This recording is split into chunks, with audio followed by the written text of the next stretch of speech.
Hello friends, ഞാനിപ്പോൾ ഇന്ന് വരയ്ക്കുന്നത് ഒരു ക്ലോസ് പിക്ചറാണ്. മോഹൻലാലിൻ്റെ ഒരു ക്ലോസ് പിക്ചറാണ് ഞാൻ എടുത്തിരിക്കുന്നത്.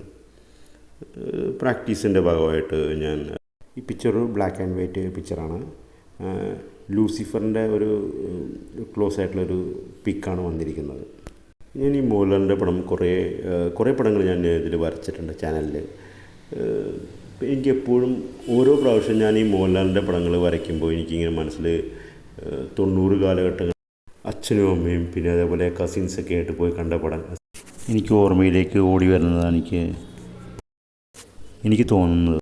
മറഞ്ഞുപോയ ഒരു കാലത്തിൻ്റെ ഓർമ്മയാണ് എനിക്ക് ഏറ്റവും കൂടുതൽ എൻ്റെ മനസ്സിലേക്ക് തെളിഞ്ഞു വരുന്നത് എനിക്ക് തോന്നുന്നു.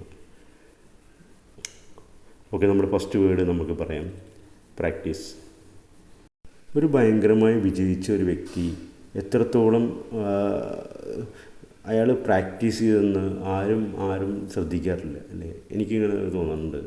അയാൾ ഒരിക്കലും അയാളുടെ ബാക്കിലെ കഷ്ടപ്പാടുകൾ ഭയങ്കരമായിട്ട് ഫോക്കസ് ചെയ്ത് കാണിക്കാറില്ല.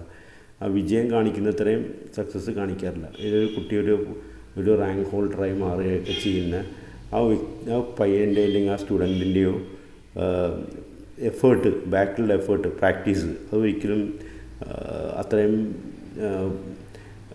ഹൈലൈറ്റ് ചെയ്ത് കാണിക്കാറില്ല. പ്രാക്ടീസിൽ ഡിസിപ്ലിനും ഫോക്കസും വളരെ വളരെ ഇമ്പോർട്ടൻ്റ് ആണ് എന്നാണ് ഞാൻ പറയാൻ ഉദ്ദേശിച്ചത്. ഞാനിപ്പോൾ ഇന്ന് എടുത്തിരിക്കുന്ന വേർഡ് എഫേർട്ട് എന്നുള്ള വേർഡാണ്. പരിശ്രമം. നമ്മൾ എന്തൊരു പരിപാടി തുടങ്ങുമ്പോഴും ഇല്ലെങ്കിൽ ഒരു ബിഗിനിങ് വരുമ്പോൾ അപ്പോൾ തൊട്ടേ ഈ വേർഡ് നമ്മുടെ കൂടെ തന്നെ നമ്മൾ കീപ്പ് ചെയ്യാൻ തുടങ്ങും. എഫേർട്ട്. നമ്മൾ എത്രത്തോളം പരിശ്രമിക്കുന്നു അതിനാണ് റിസൾട്ട് അത്രത്തോളം കയറി വരുന്നത്. അതൊരു സത്യമാണ്. എനിക്കിങ്ങനെ ഇടയ്ക്ക് തോന്നാറുണ്ട്, നമ്മൾ എഫേർട്ട് കൊണ്ട് മാത്രം നമ്മൾ ഭയങ്കരമായിട്ട് സക്സസ്ഫുൾ ആവാൻ ചാൻസസ് ഭയങ്കര കുറവാണ്. ഞാനിങ്ങനെ ആലോചിക്കാറുണ്ട്, എന്താണ് എല്ലാ ഫിലിംസുകളും ബോക്സ് ഓഫീസിൽ കയറാത്തത്?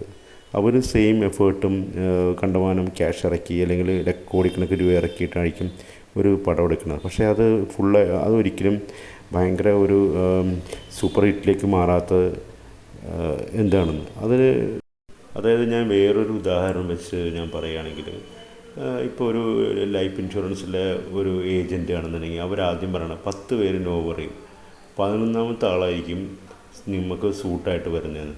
അപ്പോൾ ഞാനിങ്ങനെ ആലോചിക്കാറുണ്ട്, എന്തുകൊണ്ടാണ് ആ വ്യക്തിക്ക് 11ാമത്തെ ആളെ ഫസ്റ്റ് ടൈം മീറ്റ് ചെയ്യാൻ പറ്റാത്തതെന്ന്. അതായത് ആ പുള്ളി റിക്വയർമെൻ്റായിട്ട് നിൽക്കുന്ന ഒരു പുള്ളി 11ാമത്തെ സ്ഥാനത്തിലേക്കാണ് നിൽക്കുന്നത്.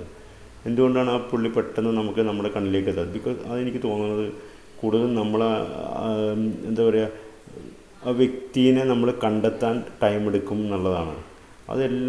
എല്ലാ മാർക്കറ്റിങ്ങിലും എല്ലാ കാര്യത്തിലും അങ്ങനെ തന്നെയാണ്.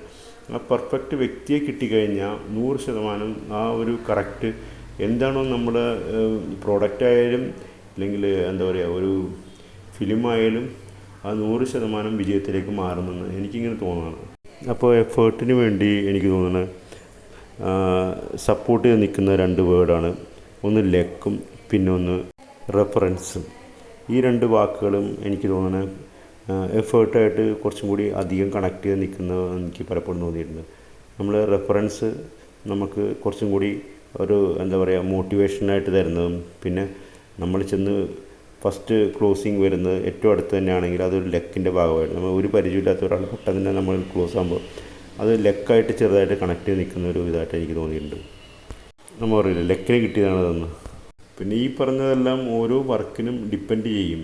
ഇപ്പോൾ രാവിലെ മുതൽ വൈകുന്നേരം വരെ ഹാർഡ് വർക്ക് ചെയ്യുന്ന ഇഷ്ടംപോലെ ലേബേഴ്സുകളുണ്ട്.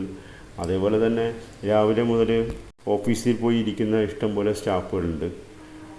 ഇത് മെയിനായിട്ട് ഈ ബിസിനസ് ചെയ്യുന്നവരും അല്ലെങ്കിൽ മാർക്കറ്റിംഗ് ഒക്കെ ആയിട്ട് കണക്ട് ചെയ്ത് നിൽക്കുന്ന ആ ഫീൽഡൊക്കെ ആയിട്ട് കണക്ട് ചെയ്ത് നിൽക്കുന്ന ആൾക്കാരിലാണ് കൂടുതലും ഈ എഫേർട്ട് എന്നുള്ള വേർഡ് കയറി വരുന്നത്.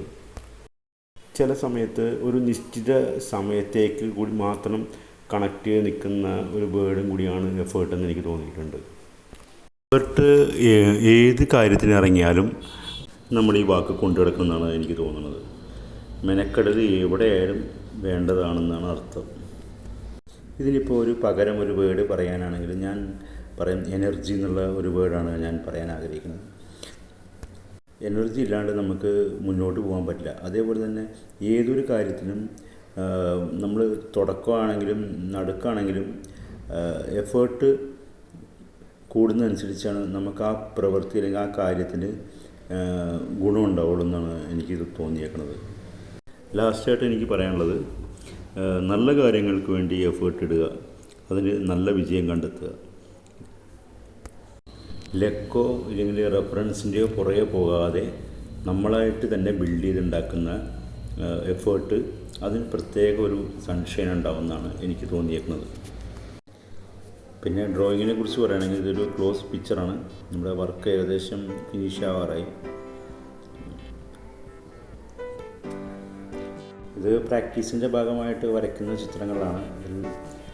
ചെറിയ തെറ്റുകുറ്റങ്ങളൊക്കെ ഉണ്ടാവാം, അതൊക്കെ കണ്ണടച്ച് കളയുക എന്നുള്ളതാണ് എനിക്ക് പറയാനുള്ളത്.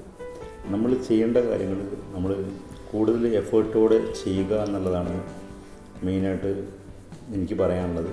ഈ വീഡിയോ ആരാ കാണുന്നതെന്ന് എനിക്കറിയില്ല, പക്ഷേ അവർ ചെയ്യുന്ന നല്ല എഫേർട്ട് അല്ലെങ്കിൽ നല്ല കാര്യങ്ങളിൽ എഫേർട്ട് മുന്നോട്ട് കയറി വരട്ടെ എന്നാണ് എനിക്ക് പറയാനുള്ളത്.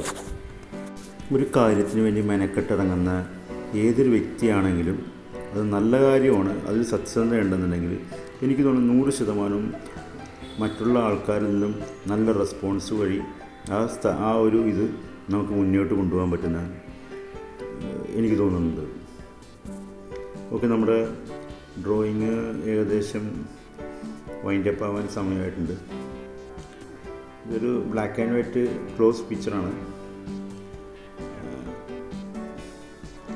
Okay, thanks for watching my video. Have a nice day. By.